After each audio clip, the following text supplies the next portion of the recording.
आकांक्षा जी।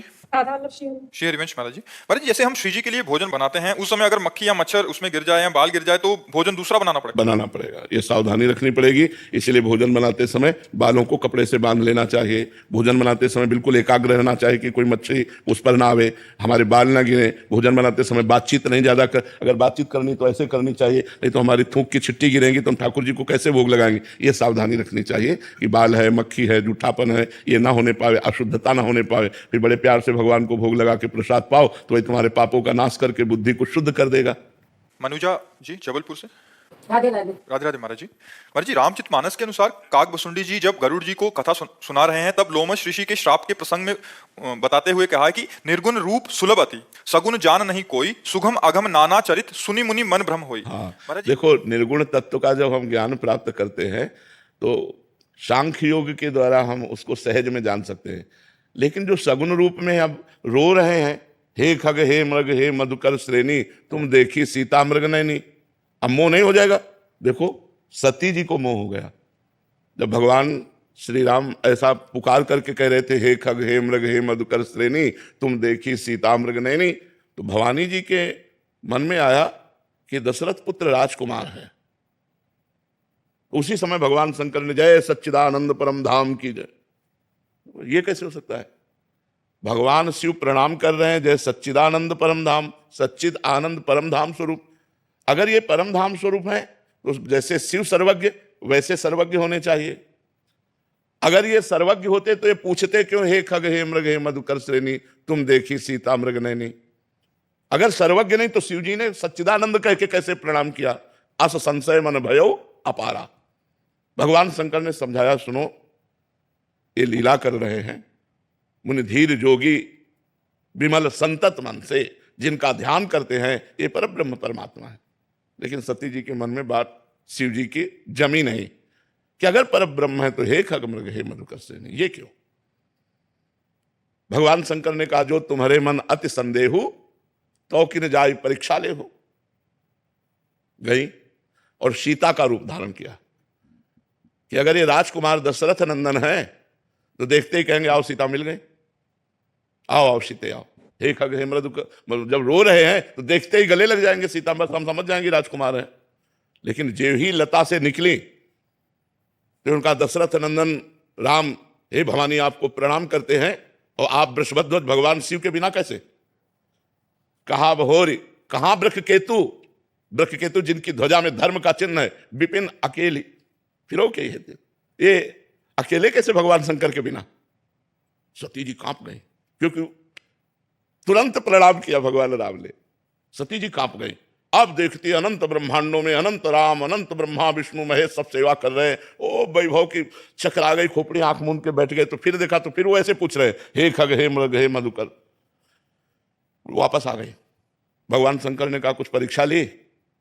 इतना भयभीत हो चुकी थी भगवान की महिमा देखकर, उनका कछु न परीक्षा लील गुसाई कीन प्रणाम। तो कोई परीक्षा नहीं ली, बस जैसे आपने प्रणाम किया था वैसे ही हम प्रणाम करके आ गए। भगवान शंकर ने कहा, ऐसा कैसे हो सकता है?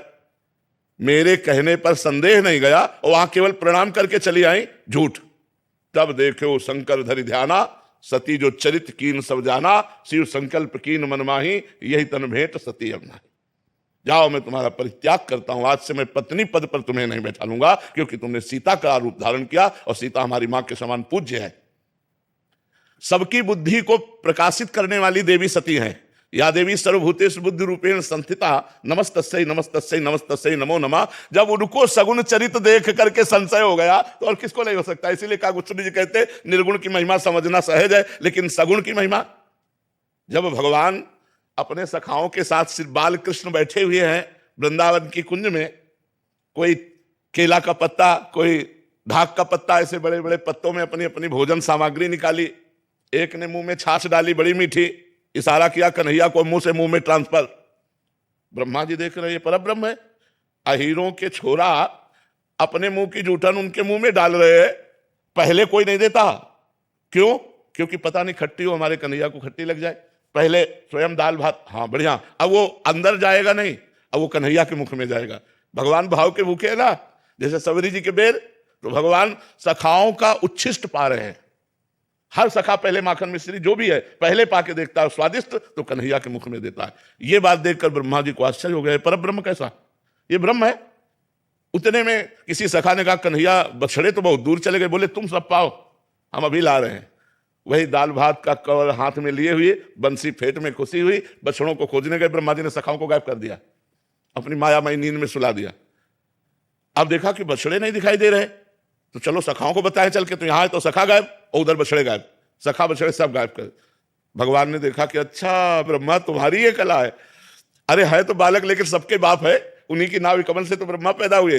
अपने आप को भगवान ने उतने ही बालकों के रूप में, उतने ही छकड़े छीका छड़ी जो जो था सब भगवान बन गए, उतने ही बछड़े बन गए। 1 वर्ष तक स्वयं भगवान बछड़े बनकर ग्वाल बाल बनकर ब्रजवासियों को आनंद देते रहे। तो भगवान की जो सगुण लीला है इसको जानना बड़ा कठिन है। परीक्षित जी को प्रश्न आ गया कि भगवान का अवतार धर्म संस्थापनार्थाय संभवाम युगे युगे, तो ये रात में बहुत सी 9 युवतियों के साथ रास परीक्षित जी ने किया। तब श्री सुखदेव जी ने कहा परीक्षित तुम समझे नहीं, गोपी नाम च तत्पति नाम सर्वे सामेव च, गोपियों के पतियों के और सबके हृदय में जो आत्मा रूप से विराजमान है और स्व प्रतिबिंब विभ्रमा, जैसे बालक अपने प्रतिबिंब के साथ खेलता है ऐसे भगवान अपने आप से अपने आप में खेल रहे हैं। तो बड़े बड़ों को भ्रम हो जाता है सगुण लीला देखकर, निर्गुण लीला में कोई भ्रम नहीं होगा, क्योंकि निर्गुण की कोई लीला ही नहीं, वो तो आत्मस्वरूप पर ब्रह्म परमात्मा स्वरूप है, उसका ज्ञान प्राप्त करो इसमें स्थित। और इनकी लीला 6वां दिन है, छठी मनाई जा रही है और पूतना को मार दिया, 6 कोस का शरीर जिसका। अब कैसे समझ में आवे इनकी लीला है। जो पर ब्रह्म परमात्मा एक पैर अपना बढ़ाते हैं तो ब्रह्मलोक तक चला जाता है। वो नंद बाबा की ऊंची डेहरी में चढ़ने की कोशिश की तो हाथ आगे हो गए और पैर जमीन से उठ गए, तो बीच छाती में रो रहे हैं ऐसे उसमें। और नारद जी आए थे दर्शन करने, तो नारद जी ने देखा कि अरे ये रो रहे पर ब्रह्म परमात्मा। तब कहा भगवान हम पार कर देंगे। बोले तुम्हारे लिए नहीं कर रहा हूं ये मैया के लिए कर रहा हूं। मैया रोए कस के, मैया दौड़ के आई और देखा कि लाला कष्ट में ऐसे गोद। नारद जी कह रहे प्रभु प्रभु आपकी लीला आप ही जाने, नंद की डेहरी नहीं पार कर पा रहे आप, और एक चरण बढ़ाए तो ब्रह्मलोक तक पहुंच गया। तो सगुण लीला को जानना अत्यंत कठिन है, निर्गुण को तो ज्ञान के द्वारा जाना जा सकता है।